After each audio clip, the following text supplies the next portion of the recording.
Thanks for this opportunity just to talk about the impact of the cost of living crisis, particularly on the young people that we serve here at YMCA Heart of England. So one of the key things that young people have been telling us is that they have really been struggling in terms of a number of things. First of all, they're struggling in terms of paying for their food bills, paying for their rent, and being able to go out and socialise. So this is having a significant impact on our young people. And today we've learned that the inflation has now gone up to 10.1%, which is significant. So if we imagine ourselves in terms of the shoes, walking in the shoes of a young person, they've already been traumatised. They come to YMCA to get support, whether that's in terms of support with accommodation, mental health support, support in terms of advice and guidance. But on top of all those issues that they present with, we're also now seeing that the cost of living crisis is another layer of challenge that young people have to deal with, as with many of us. So what we're doing here at Heart of England is looking at what we can do on a number of levels. The first is, how do we raise the issues and the concerns that these young people are telling us that they have at a national level? So we've been working with our national England and Wales, YMCA. We've got a number of young people together, and we've been speaking to those young people about how this cost of living is impacting them.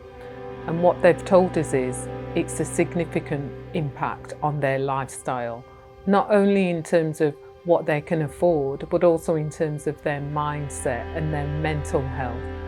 If you can imagine, they've come out of lockdown, they're feeling as if they're able to move forward with their lives, and now this hits them.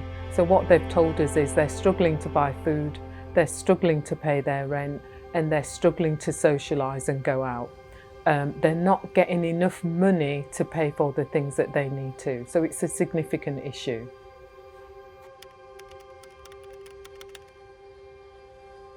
So how has the cost of living crisis affected the services that we deliver? It's affected our services in a number of ways. It means that when young people come to us and tell us that they're struggling in terms of providing food, putting food on the table, paying for their rent, paying for their bills, it means that we need to look at what we can do to support them, because that's what we commit to do for the young people that we serve. It has meant that we've also turned to support in terms of the supermarkets that deliver provision to some of our young people. So we've seen an increase in delivery from our supermarkets that actually donate food to some of our provision and our service areas, and we're forever grateful for that. It's also meant taking more time out to speak to these young people about the issues and the challenges that it presents, not only in terms of being able to afford things, but also in terms of their mental health and well-being. It's meant that we've had to increase counselling support, one-to-one support, and it's also meant that we've also had to take out of our own financial pockets to be able to support some young people with critical care support that they need. So for us, it's important that we understand that the impact isn't just on the young people themselves. The impact is also on us as an organisation, meaning that we have to now review what we plan to do going forward in the future, because obviously money has to come from somewhere, and we don't want to see young people homeless. We don't want to see young people out on the streets. Actually, our commitment is completely against that. So we're doing everything we can to make sure that that doesn't happen. And we're lobbying the government from a national level, working with England and Wales YMCA. We're also sending out letters to our MPs, our councillors and our stakeholders to make them aware of the impact this is having on our young people. So as well as our normal day-to-day services that we provide, we're also looking at this in terms of making sure that the voice of young people is heard at every level that we can. So that's really important to us.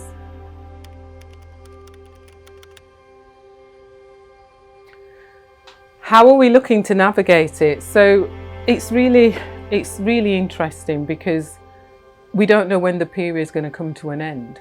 So it's challenging around not just the young people, not just around our services, but around things like our loans that we may go for, mortgages that we have to pay, because we also have properties that we have to, service in terms of paying back loans and things like that. So the inflation increase impacts us as an organisation also. So how we're navigating it, we're having conversations with our banks, we're having conversations with our loan providers to make sure that they're aware of the situations that we're in. And as with anybody else, who's got a mortgage, individuals who are struggling in this regard, we're having conversations with those providers. In terms of navigating, it's all about communication. So we're communicating with the young people this affects, we're communicating with our residents, we're making sure that what they're entitled to, they do access that from the government, and we're supporting them in terms of making sure that they access what they deserve really. And where there are gaps, we're looking to plug those gaps by speaking to our key stakeholders, looking at what we've got in terms of reserves to put on additional resources. But this cannot be sustainable in the long term. So this is the message that we want to get across, that governments need to listen to what we're saying and what the young people are saying in terms of sustaining the support for our young people, in terms of making sure that they're not on the streets, in terms of making sure that their health and mental health well-being is effective.